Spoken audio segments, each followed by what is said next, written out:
अस्सलामुअलैकुम वरहमतुल्लाह। सर क्या हाल है आपके? ठीक ठाक हैं? खैरियत से हैं? सर आज मेरा एक सवाल है, लेकिन सवाल से पहले मैं अर्ज़ करना चाहूँगा कि मैं आपके चैनल की तमाम वीडियोस को देखता हूँ। सर आप जो यूट्यूब चैनल पर वीडियोस अपलोड करते हैं, मैंने दूसरे भी चैनल के विज़िट किए हैं, लेकिन मुझे आपके समझाने का तरीक़ाकार दूसरे लोगों से बिल्कुल मुख्तलिफ़ है। आप बहुत ही अच्छा समझाते हैं। आप जो भी चीज़ें पढ़ाते हैं, सिखाते हैं, अल्हम्दुलिल्लाह मुझे वो बहुत आसानी के साथ समझ आ जाती है। मज़ीद ये कि आप हमें पाक तुर्क एकेडमी के यूट्यूब चैनल पर पढ़ाते हैं, समझाते हैं, सिखाते हैं और इसके साथ-साथ आपने जो हमारे साथ बहुत बड़ा ताउन किया हुआ है, आपने टेलीग्राम का नंबर दिया हुआ है ताकि कोई भी मेंबर सवाल करना चाहे तो आसानी के साथ कर सके। ये जो आपका ताउन है, इसका हम जितना भी शुक्रिया अदा करें बहुत ही कम है। सर मैंने कई यूट्यूबर देखे हैं, बहुत से यूट्यूब चैनल सर्च किए हैं, आप जैसे यूट्यूबर मुखलिस बहुत ही कम लोग हमें मिले हैं। अल्लाह ताला आपके कारोबार में मज़ीद तरक्कियाँ अता फ़रमाए। बाकी सर मेरा सवाल ये है, सर पिछली क्लास में आपने किसी भी कोइन को ख़रीदने का तरीक़ाकार बताया था। पिछली क्लास में मुझे एक बात समझ नहीं आई, किसी भी कोइन को स्टेबल कोइन के पेयर में ख़रीदना चाहिए।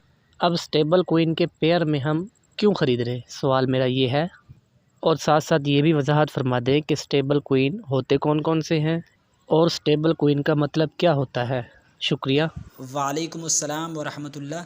सबसे पहले नंबर पर तो फ़ीडबैक देने के लिए बहुत बहुत शुक्रिया। दूसरे नंबर पर आपने एक सवाल किया है कि अक्सर औक़ात हम किसी भी करेंसी को स्टेबल कोइंस के पेयर में ख़रीदने का क्यों बोलते हैं।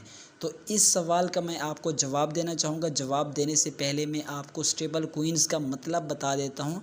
देखिए स्टेबल कोइंस का मतलब आसान लफ्ज़ों में ऐसे कोइंस जिसकी मिकदार या वैल्यू ना तो ऊपर की तरफ जाए और ना ही नीचे की तरफ है।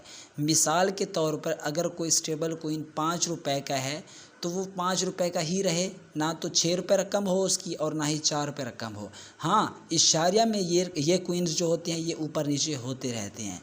तो अब यहाँ पर मैं आपकी रहनुमाई कर देता हूँ कि अब हम बोलते क्यों हैं, अब हम आपको कहते क्यों हैं कि आप स्टेबल कोइंस के पेयर में ही क्रिप्टो करेंसी के कोइंस को बाय करें, ख़रीदें। तो इसका जवाब ये है कि देखें, अगर आप स्टेबल कोइंस के पेयर में किसी भी कोइन को ख़रीदेंगे तो नुकसानात के चांसेस जो हैं वो कम हो जाएंगे। अब मिसाल के तौर पर आप ख़रीदते हैं स्टेबल कोइंस के अलावा किसी और कोइन से किसी और कोइन को, मिसाल के तौर पर हम आपको बोलें कि आप इथेरियम के पेयर में बिटकॉइन को ख़रीद लें। देखिए ये दोनों गैर स्टेबल कोइन हैं, ये दोनों स्टेबल कोइन नहीं हैं। अगर एक की बिलफ़र्ज़ कीमत नीचे आ जाती है, वैल्यू नीचे आ जाती है और दूसरी की भी कीमत नीचे आ जाती है तो आपको डबल नुकसान हो जाएगा। ठीक है, अगर आप एक स्टेबल रखेंगे, एक गैर स्टेबल रखेंगे, तो अगर एक की कीमत ऊपर जाती है तो आपको फ़ायदा होगा ही होगा, दूसरे की कीमत तो उसी जगह पर ही रहेगी। अगर एक की कीमत नीचे आ जाती है तो फिर एक का ही आपको नुकसान होगा, डबल का आपको नुकसान नहीं होगा, क्योंकि एक तो है स्टेबल, एक उसी जगह पर रहेगा, एक सिर्फ़ है जो ऊपर नीचे की तरफ जाएगा।